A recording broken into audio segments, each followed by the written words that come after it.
Nakakatuwa naman si Paolo Avellino. Ito pala yung clip video na ito na habang siya ay pumipili ng damit ng dress white, yun pala ay siya ang pumili para sa susuotin ni Kim doon sa interview nila sa kanilang movie na ang title doon Kapamilya Homecoming. Yun po yung sa pangalan sa interview nila ha. Pero nakakatuwa naman talaga kasi yung tipong siya ang pumili ng susuotin ni Kim Cho. I love Kim Pao. Napakaganda ng story nila bago magka-work. So naniniwala ako na tinadhana ang Kim Pao sa isa't isa. Ito na talaga yung panahon at oras para sa kanila.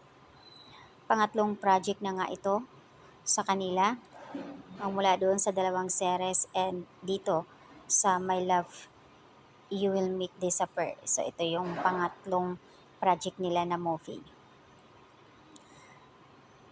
And fairness naman ha, walang paligoy-ligoy. Siya talaga ang pumili para sa susuotin ni Kim. Tinadtad naman ang mga reaksyon, komento ng mga netizens dito sa post. Ang sweet ni Pao, ikaw na yung pumili ng outfit ni Kimi. Wow ha, kinilig naman ako sa inyong dalawa.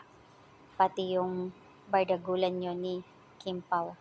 As in, indeed, sa kalam talaga. Diyos ko, ba't napakagwapo ngayon ni Pao lalo. At yung tipong si Pao ngayon na napapansin ang karamihan, hindi na siya yung taong mahiyain. Marunong na rin siya na makikipagbardagulan kay Kim. Kasi nga, di ba nga napaka-clingy naman ni Kim. Madaldal, pero andoon siya game na game. Sana nga magiging blockbuster ang kanilang movie. Kaya all the way support ngayon. Interview pa lang pero grabe na ang suporta sa kanila. At isa pang nakakatuwa naman sa kanila yung bag red doon sa isang nag-i-interview kung saan ay nakitaan ng ebidensya si Kim doon sa wallet niya na may something picture si Paolo Avellino. So, ayan, doon sa bag red na hindi niya ipinakita ng buo pero nung gustong ipakita nung nag-i-interview sa kanya ng agad niya inangat yung isang wallet na hindi niya pinakita.